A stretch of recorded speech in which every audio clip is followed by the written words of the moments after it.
In a quiet, secluded village, there lived a young man who was intellectually bright but deeply flawed by one habit: extreme laziness. He had a chronic tendency to postpone important tasks for tomorrow. Because of this procrastination, he found himself falling behind in his studies and every other competitive aspect of life. His parents and teachers often advised him on the significance of time, but their words fell on deaf ears. Without a care for his future, he spent his days on idle gossip and trivial matters. One day, a renowned sage arrived in the village. Stories of his wisdom and foresight had spread far and wide, drawing people from distant lands to seek his guidance. The lazy youth also went to meet him, secretly hoping the sage might reveal a magical shortcut to success that required no hard work. When his turn came, he bowed and said, "O wise one, I am deeply frustrated with my life. I am lagging behind everyone. Please show me an easy path to greatness." The sage looked into the youth's eyes and offered a gentle smile. Understanding the root of the problem, he said, "My child, your crisis is not born of misfortune, but of your contempt for time. You wait for a future that never comes to do today's work. Let me tell you a story. Listen closely. Long ago, there lived a benevolent king who dedicated himself to the welfare of his subjects.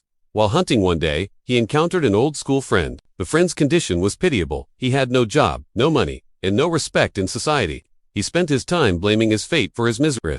The king, moved by his friend's plight, wanted to help. The friend complained, "Everyone calls me lazy and turns me away when I seek work. I am simply cursed by bad luck." The king decided to give him a golden opportunity. He said, "My friend, I offer you a challenge. Until sunset tomorrow, the gates of my royal treasury will be open for you. You may take as much gold and as many jewels as you can carry with your own 2 hands." Overjoyed, the friend rushed home to share the news with his wife. She urged him to head to the palace immediately. However, the lazy friend replied, "It is lunchtime now. How can I carry all that gold without a full stomach?" After eating a heavy meal, he thought, "There is still plenty of time. A quick nap will refresh my body for the task." He lay down for what he intended to be an hour. But he didn't realize when that 1 hour turned into 3. Waking up late in the afternoon, he grabbed some large sacks and set off for the palace. On the way, the scorching heat exhausted him. Seeing a massive banyan tree, he decided to rest in its shade for just a moment. The cool breeze lulled him back into a deep sleep. When he finally opened his eyes, the sunlight was fading. The sun was about to set.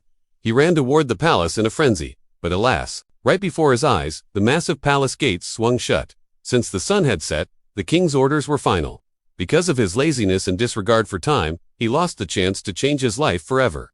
As the sage finished the story, he looked at the youth. The young man stood silent, seeing his own reflection in the story of the failed friend. He realized that time flows only one way and opportunities do not knock twice. He touched the sage's feet, seeking forgiveness, and promised that from that day forward, he would not waste a single moment. From that day on, the youth was transformed. He began to work with dedication and made it a habit to finish every task on time. Before long, he regained his lost respect and established himself successfully in life. In our lives, time is more precious than gold. Each of us is granted a limited amount of time on this earth. If we do not utilize it wisely, success will remain a distant dream. Remember, the value of a minute is felt when you miss a train, and the value of a year is felt by a student who fails an exam. Those who respect time are elevated by time to the heights of success. Therefore, abandon laziness and finish today's work today. Only then will your dreams turn into reality. Thanks for watching.